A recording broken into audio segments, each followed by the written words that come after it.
Hey there guys, what is going on? This is going to be our first look at some Vanguard content here, and this is very exciting stuff. Earlier this week we did hold a poll about what you guys wanted to see first, and as you can tell by the results of this poll that this is not actually a democracy. I still get to choose what we do pick, and we are going to be taking a look at how to rank up very quickly early on in Vanguard Multiplayer.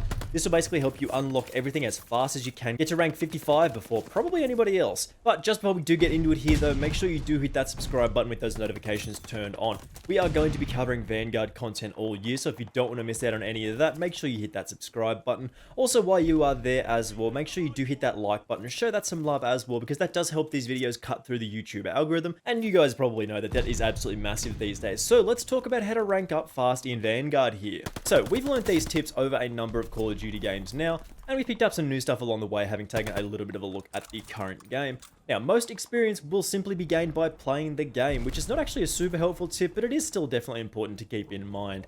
Our first real tip is though, you do want to be playing in game modes that typically do offer more opportunities for more score. Games like Hardpoint, Kill Confirmed, and potentially even the brand new one, Patrol, will offer decent opportunities for experience, as well as more opportunities to simply play the objective. Basically, you are after higher scores, which longer games, and therefore more experience once the game is finished. Every time a score indicator or a medal, you know the little yellow numbers that do appear on the screen, every time one of those does come up, like the headshot medal, or even just kill, double kill, whatever, that all adds up to experience. If you are getting as much score as possible and going for those medals in the early game, you are absolutely going to fly through those early levels to unlock the cool stuff later on. Also, keep in mind, something very cool about this year's Call of Duty and Vanguard is that we do have the ability to adjust our combat pacing. So for the highest potential experience gains, as we did mention in the playing in those super objective-based game modes, you definitely want to be playing in the Blitz variety for most of those game modes, as this does, as I said, give you the highest potential for XP gain, action, kills, objective play, and so on. You're also going to be wanting to limit your time in the menus and not actually playing the game. Every time you are in the lobby or you're just looking through menus, taking a look at stuff, you aren't leveling up, you're not ranking up, and you're not doing it quickly at all. So if you are looking to rank up as fast as possible, just try and limit your time in the menus. This will definitely help a little bit. Now, a pretty significant tip here is to complete some challenges in the challenge tab. From reading the various blog posts and just simply looking through the game's menus, there are so many challenges available in this game, it's absolutely ridiculous. This is probably some of the most amount of challenges that we've even seen. There's a challenge tab that features loads of different tasks and challenges to complete, and most of these offer neat little rewards like your usual emblems and banner cards and stuff. But more importantly, they also offer a decent chunk of experience on top of what you would get from completing that challenge as well. You get a massive boost from this, man. It's a huge boost to complete all of these challenges at the start, then you unlock those later unlocks towards rank 55.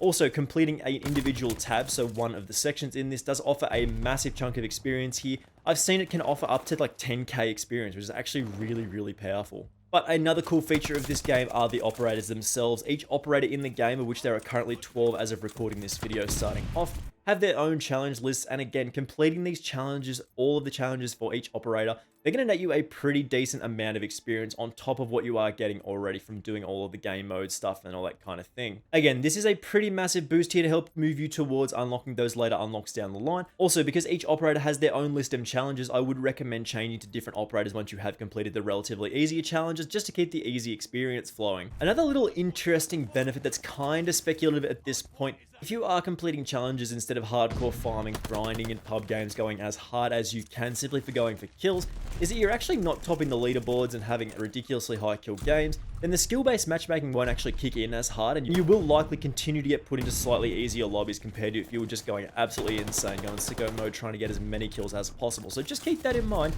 While you are messing around a little bit, just trying to complete some specific challenges, you're not getting as many kills, you're dying probably a little bit more often, and you're keeping your skill-based matchmaking rating down a little bit slightly. Moving back to the operators for a second, every single operator in the game, this is actually a very cool feature, has a favorite weapon. Now, Arthur does love the Stan, Halima loves the MP40, so I feel that. Meaning if you do use that combination of operator and their favorite weapon, if you're using Arthur and the Sten, for example, you will earn bonus experience, not just for that weapon, but also for your rank 2, which is a really cool little bonus feature that adds to sort of the world building of this game. Like, Arthur loves his Sten, man, that's his favorite weapon, he used that in a specific situation, and everyone's like, yeah, that's really cool. You do earn more experience of that, it adds a little bit of identity to the game and the operators, It's actually a very, very cool addition to the game that you definitely should take a look at using if you are looking for a specific weapon to use. Just check and see if any operator is that favorite weapon, then you'll earn more experience for that weapon as well as just in general. Another very important thing to keep in mind is to not leave the game. Don't leave any of the games that you're playing in. Maybe there are some situations, but completing a match and getting the match bonus is actually a huge boost for your rank XP. Say you played 20 games in a session, but you decide to leave before they're finished in like 19 of them. You just missed out on an absolutely huge amount of experience that you would have gained simply by staying in the game for a few more seconds. Say you leave like super late, you just sort of stayed in the game for 3 more seconds, the game would have ended.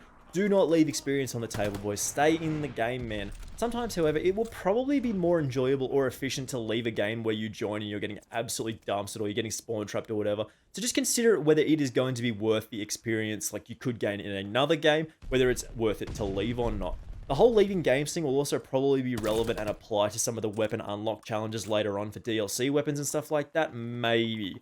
It's kind of hard to tell. You could leave Modern Warfare games after you completed the challenge, but you couldn't do that in Cold War, so we'll have to wait and see how this plays out. Obviously, keeping an eye out for double XP periods is super important. I'm not sure we can expect one on the launch weekend, but I would definitely guess we're going to have one very soon, probably the week after that weekend after recording this video. So it's very important to keep an eye out for the double XP periods, man, because they are absolutely sick for leveling up, ranking up your weapons, if there's double weapon XP, and so on. But I'm sure many of you do still have spare tokens from Cold War and Warzone, and it doesn't appear that you can do the little trick thing that you used to be able to do of activating the token in an earlier game and then switching to the new game, and it's like that token still applying. It doesn't appear currently that you can still do that, which is a little bit of a shame. So that doesn't really appear to work from Modern Warfare or Cold War, but it might not be intended to work that way. So we're going to have to wait and see with this. They might end up changing this because it was a very cool feature, and this could just be a little bit of an oversight here. From what I can tell as well, we also get extra rank experience from leveling up our weapons. Each time you do unlock something new, say a new attachment for your weapon by ranking it up, you're also getting rank experience too, which is actually a neat little boost. So my tier is actually to switch around weapons pretty frequently. Unlock the early attachments, say like go to level 20 or something like that, just to get a feel of the weapon. Each time you gotta get to level 20, maybe switch to another gun, switch to something else, and then just get a nice boost to your rank as well. You will likely get a larger boost for some of those later weapon unlocks. So say you unlock like attachment level 50 or something like that, you're probably getting a larger chunk of experience than you would from say like 1 to 2. But getting those early unlocks out of the way is actually more efficient to lead into sort of, say you pick a weapon later on and you're like, yes, this is my weapon, but you've already got 20 attachments unlocked for it. That's kind of a good way to do it. Plus you get that early bonus of experience from trying out all the weapons, and you have a decent time in the early game trying to find out what your favorite weapon is. And like with every Call of Duty game, each gun does have its own set of challenges, and these typically do award us skins, as you can probably expect. But these also give us a neat little chunk of experience every time we complete one. We get a nice skin and we get a little boost to our experience as well.